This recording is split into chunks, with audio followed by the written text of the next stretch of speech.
L'exploitant de la centrale nucléaire de Fessenheim, EDF, va investir dans les tout prochains mois un peu plus de 20 millions d'euros pour des travaux de sûreté. Bonjour Thierry Rousseau. Bonjour. Vous êtes le directeur de la centrale de Fessenheim qui est juste derrière nous. Pourquoi investir 20 millions d'euros? À quoi ça sert? Alors d'abord, ces 20 millions d'euros viennent se rajouter à les investissements qui ont été faits à l'occasion des visites décennales. Nous venons de terminer la 3e visite décennale du réacteur numéro 2.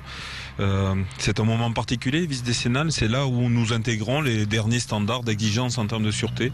Et finalement, depuis 2009, c'est un investissement continu qui a été fait dans le domaine de la sûreté avec des visites décennales réussies, près de 400 millions d'euros qui ont été investis. C'est ce qui fait que la centrale d'aujourd'hui de Fessenheim, elle est différente de celle qui a été couplée pour la première fois en 1977. En tout cas, c'est celle qui intègre les standards d'exigence les plus récents. Alors cette enveloppe de 20 millions supplémentaires que vous allez injecter dans les prochains mois, c'est sur recommandation de l'ASN qui vous a demandé de faire des travaux de sécurité supplémentaires, c'est ça? L'autorité de sûreté nucléaire nous a donné un avis sur le réacteur numéro 1, avis qui a été donné début juillet 2011, et donc donne un avis favorable. Par contre, elle conditionne cet avis favorable pour 10 ans d'exploitation supplémentaire à des travaux, des prescriptions techniques, des travaux complémentaires.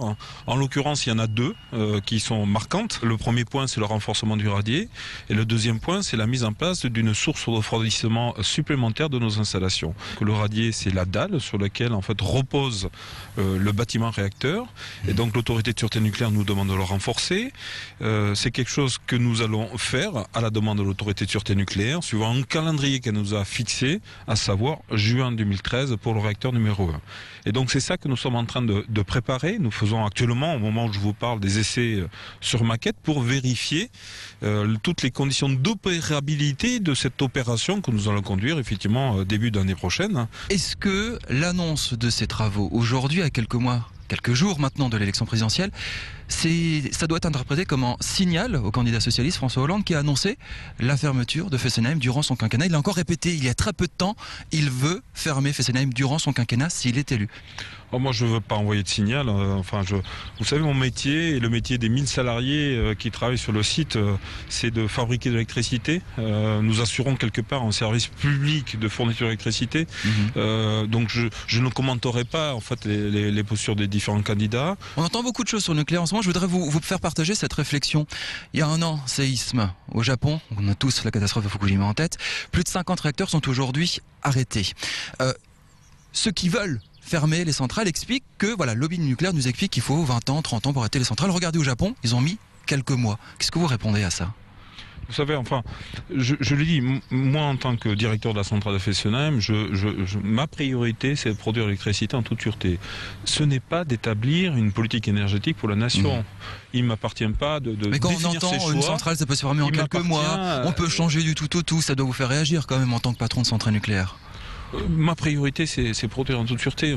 Vraiment, je suis concentré sur cette mission qui est régalienne. Quand vous lancerez les travaux dans les prochains mois, il y aura combien de personnes qui vont travailler derrière nous? En plus des salariés d'EDF, avec tous les sous-traitants que vous allez engager? En fait, nous avons des partenaires industriels qui nous accompagnent dans ces travaux-là. Et donc, parfois, il peut y avoir des pics d'activité où, par exemple, en 2011, nous avons eu jusqu'à 1500 salariés supplémentaires qui sont venus se rajouter aux 1000 dont je parlais précédemment. Donc, nous avons un pic de présence sur le site à hauteur de 2400 salariés.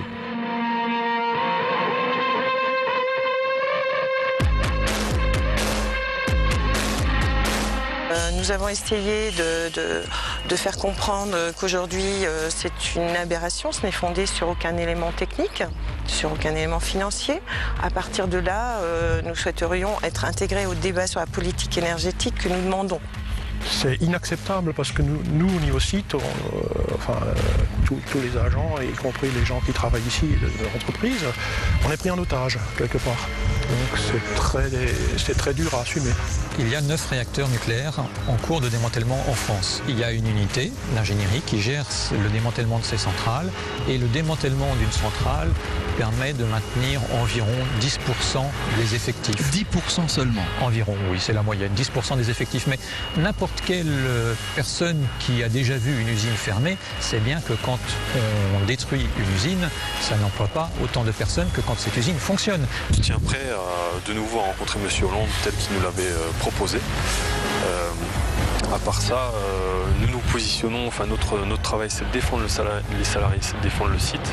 Nous ne positionne pas dans l'agitation.